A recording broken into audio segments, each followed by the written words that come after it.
back is a very complex neuromuscular system.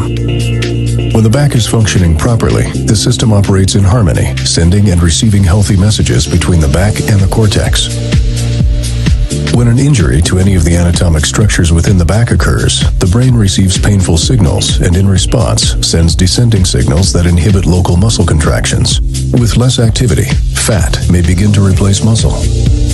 Healthy signaling from the back to the brain becomes degraded, and over time, the cortical imbalance of painful versus healthy signals can result in a state of central sensitization and chronification of pain. And taxi drivers are subjected to prolonged exposure to whole body vibration. Whole body vibration refers to the transmission of mechanical oscillation or vibration to the entire part of a person's body, especially when they are in contact with vibrating surface or operating machinery. This type of exposure is very common in drivers because it typically happens while seated, where the vibration is transmitted through the seat pan or the backrest. And whole body vibration can hinder performance and comfort, and it is also has been acknowledged to be a contributing factor to musculoskeletal disorder that can affect the spinal system. So in addition to that, it is also been linked to the early degeneration of the spine and development of back pain. Moving on to the problem statement of this study.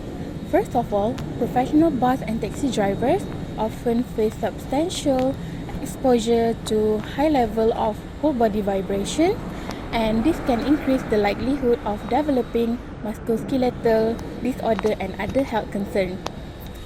Secondly, there is insufficient preventive measure to effectively reduce the risk.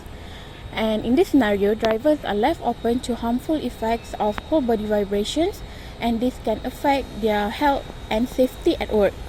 Lastly, there is lack of awareness among the drivers about the health risks associated with whole body vibration, and also the importance of adopting a proper posture while driving. The first objective is to study the extent and distribution of whole body vibration among these drivers.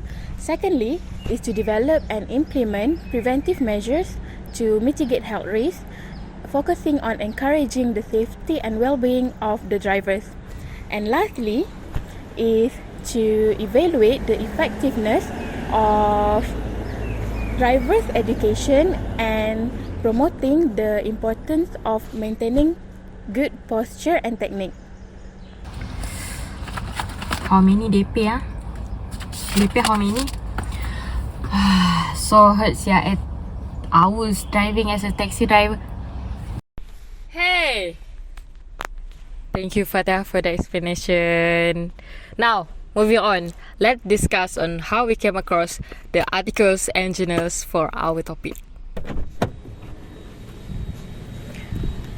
We conducting a research on a multiple electronic database such as Springer, ResearchGate, and other publishers.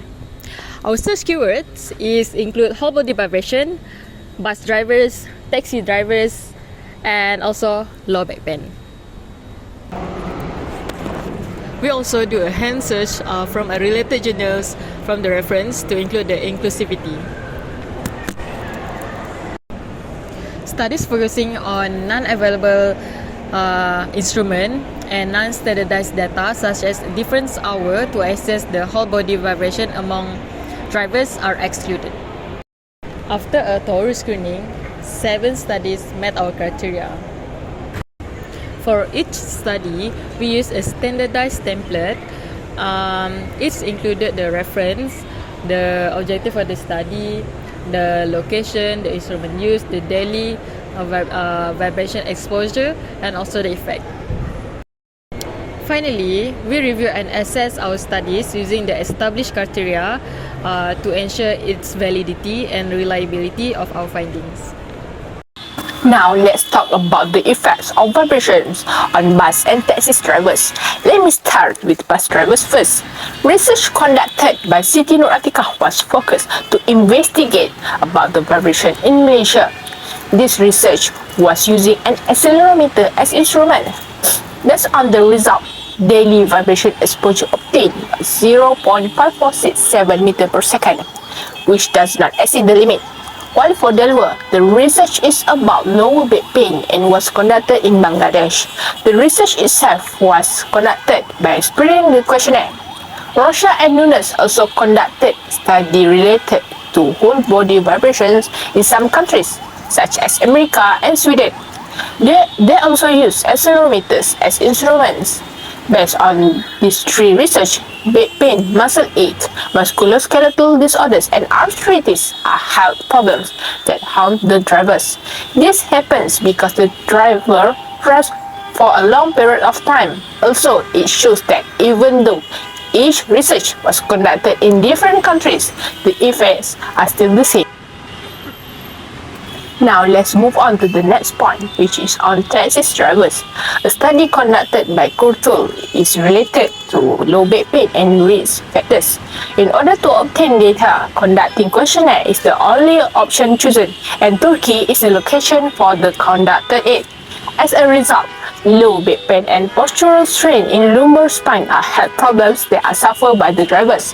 Another research was also conducted by Zareh and Vazir, which choose to do assessment on semen quality of the drivers.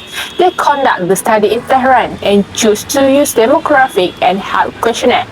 Based on the results obtained, daily vibration of exposure was 0.697 meter per second. This study also shows that being exposed to vibration for a long time, drivers are at risk of decreasing their semen quality. In other words, it shows that lower back pain and other health problems also commonly occur to taxi and bus drivers in each country. There are some causes that lead to these problems, such as uneven roads, poor postures, restricted movements, and many more. This problem must have its own solution for a better future for drivers. Thank you, Izzah, for the result presentation. So I will conclude all about whole body vibration among the taxi and bus drivers. So based on the results, it has been proven that bus driver has exposed to the vibration more higher compared to taxi driver. This happened due to several factors such as long driving time and also the structure of vehicle itself. As we know that bus is a bigger vehicles with bigger tires, so the vibration effect is higher.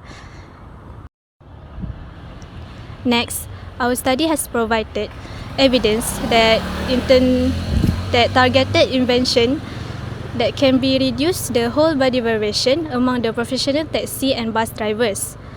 And then the combination of seat ergonomic modification and also regular maintenance car and also drivers education has been proved to be effective ways to reduce whole body vibration among the drivers.